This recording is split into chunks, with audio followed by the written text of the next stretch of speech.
नमस्कार, कसे आहात? कधी ही भाजी खाल्ली आहेत का? नक्की ट्राय करून बघा.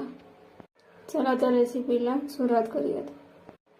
बारीक चिरलेली शेपू, बारीक चिरलेला कांदा, आलं लसूण पेस्ट, अर्धा चमचा हळद, चवीपुरतं मीठ, चिमूटभर खायचा सोडा. आता आपण हे सर्व छान मिक्स करून घेऊयात. तुम्ही बघू शकता सर्व मिश्रण छान मिक्स झालेलं आहे.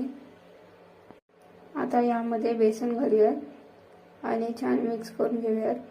आधी त्यामध्ये पाणी घालायचं नाहीये.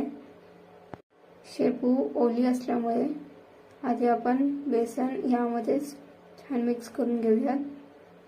थोडा थोडा बेसन टाकून छान मिक्स करून घेऊयात. जर बेसन जास्त झालं तर थोडंसं पाणी घालायचं आहे. तुम्ही बघू शकता छान आपलं मिश्रण मिक्स झालेलं आहे. शेपूची भाजी करण्यासाठी लागणाऱ्या मिश्रण रेडी आहे. तुम्ही बघू शकता कढईमध्ये मी तेल आधीच तापवत ठेवलेलं होतं. आता ह्यामध्ये आपण एक एक करून शेपूची भाजी सोडायची आहे आणि गोल्डन ब्राऊन होईपर्यंत तळून घ्यायचे आहे.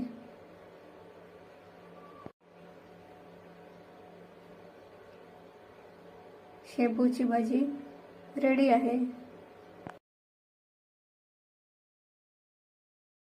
रेसिपी आवडली असेल तर लाईक करा, शेअर करा आणि सबस्क्राईब करा. थँक्यू.